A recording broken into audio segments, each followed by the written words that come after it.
And Jack and I weren't big enough to help him haul water, so we had to get a 5-gallon bucket and hauled it down, you know, each time for all the cows. And do we need to stop? And of course, when he was gone, the cows were right next to one another, and you'd be watering the one right next, and the other one would try to get to it. So it was a lot of hard work for my dad. But I never heard him once complain. He just knew it had to be done, and he did it. And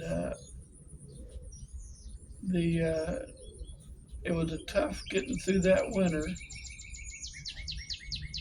and finally the spring started thawing the snow, and it got to where we could get around. And I remember going out we didn't have any hay left. Excuse me.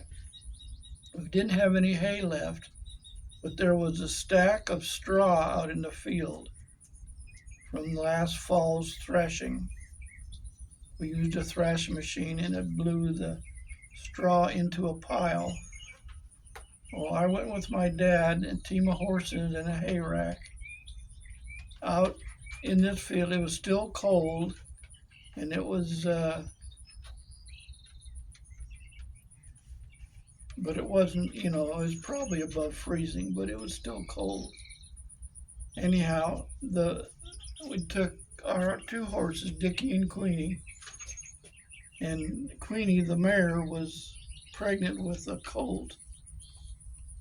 And we were a little bit worried about doing that because there was still a lot of snow banks that they had to get through. But finally, we got back into the barn, and Dad started hauling the straw, plain straw now that you use for bedding. Hauled the straw down there and threw it in front of those cows, and they just ate it. Just like, again, candy. They just ate it fast. And there wasn't hardly any protein in that. It was just bulk. But it got us through the winter, and he was able to find hay someplace, and I don't remember where he had to go. Probably to a neighbor that helped him out. But that was a tough winter out on the farm south of Michigan and Petersburg. And I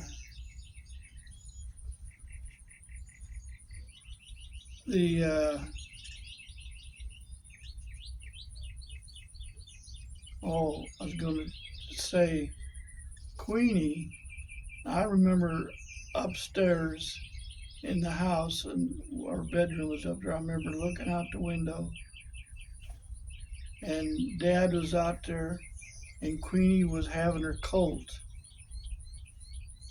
And we were so excited to have that little colt, but it was born dead. And it was so sad. And then I think later on, Queenie died. It was all because of that, going after that straw. And then that was a very tough winter. But it was more or less typical for up there in the middle of North Dakota. I mean, the farmers expected that it wouldn't be easy, and my dad loved farming and the challenges it brought. But the next spring, when it all thawed and got the fields ready for planting, that was all exciting.